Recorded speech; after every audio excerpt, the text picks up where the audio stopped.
Is it true, growing up in Western PA, you were a Buckeyes fan? Is that a true fact? That is true.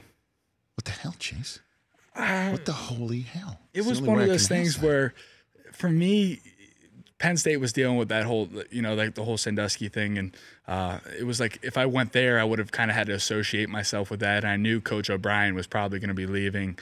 So like they were kind of eliminated from my running. Pitt, just not having a stadium on campus and them not offering my brother a scholarship. I always, felt some bitterness. Okay. Just about that. But honestly, it was one of those things where I just took a visit to Ohio State, Pitt, and Michigan. Mm-hmm. Those were my final three, and I just fell in love with Michigan. Just everything about it. They showed me the Union, and I still remember it. How I forget his name, but he was an engineer at Michigan or architect, and at the Union they have a pillar or like a statue of him, and he's looking towards like the football, like the athletic campus, and he's in his athletic garment. And then on the other side they have a him, but he's in his academic gown and he's looking at the academic campus.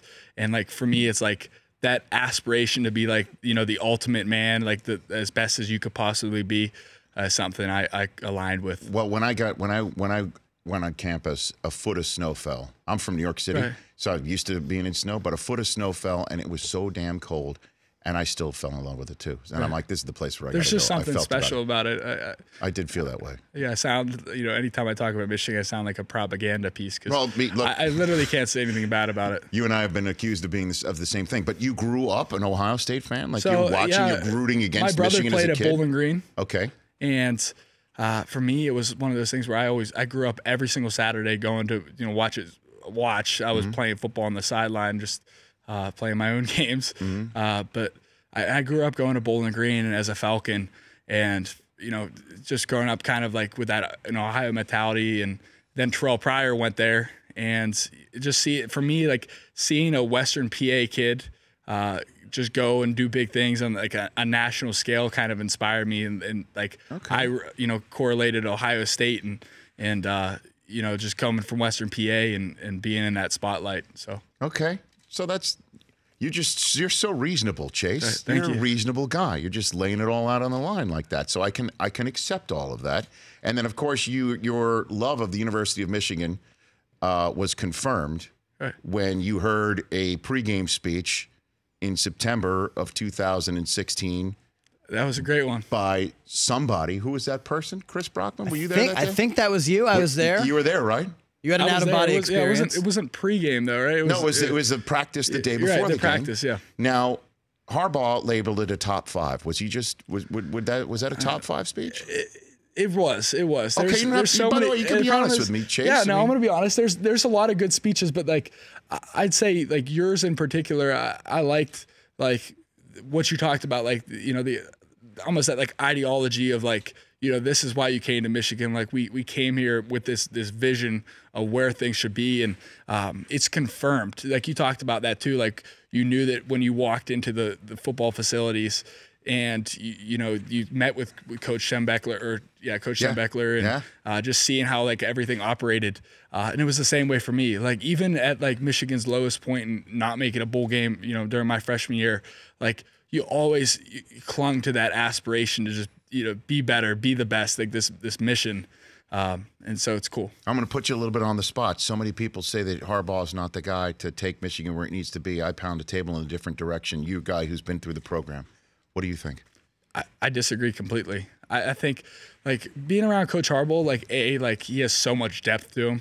Like, if you knew him on, like, a personal note, like, there's one coach, and I think if we have time, I'll take you on the inside of that. Sure. But like on the other note, it's like he's just so crafty, and he even admits this. Like he's just, even if he's not like a creator, like he's not creating new offensive schemes, like he's an improver.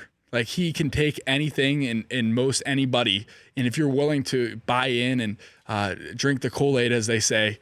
I think I'm a great example of that. I came in as a 205-pound inside linebacker, and just buying in. He came in my freshman year and just buying into what he had to say, and in his mission and his speeches of outworking everybody.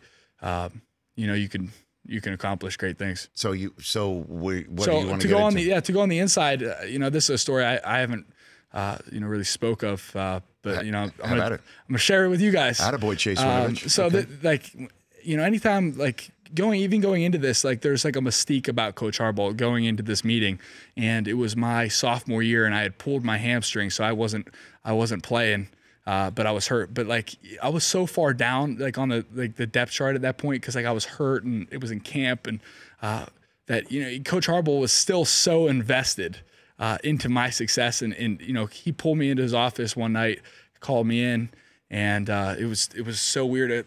I don't think a candle was lit, but it had that feel, like it was like the light was kind of dimmed, and he's sitting there with his tortoiseshell glasses, and he had such compassion and such, like, it was weird to feel that empathy from him, and that's when I knew, like, he really did care about me, and that's what I came to Michigan in the first place. I didn't want to.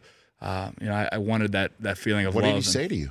Can you recall? It was for me, it was more so the sentiment, but of like the thing. But he just asked me, like, kind of like sympathize with my position, just about being hurt. I think he reflected upon like a story when he had broke his arm, and he had just became the starting quarterback, and like sometimes like you take this dip, but it's not about that. It's about the process of coming back. It's a process of discovery about yourself and learning.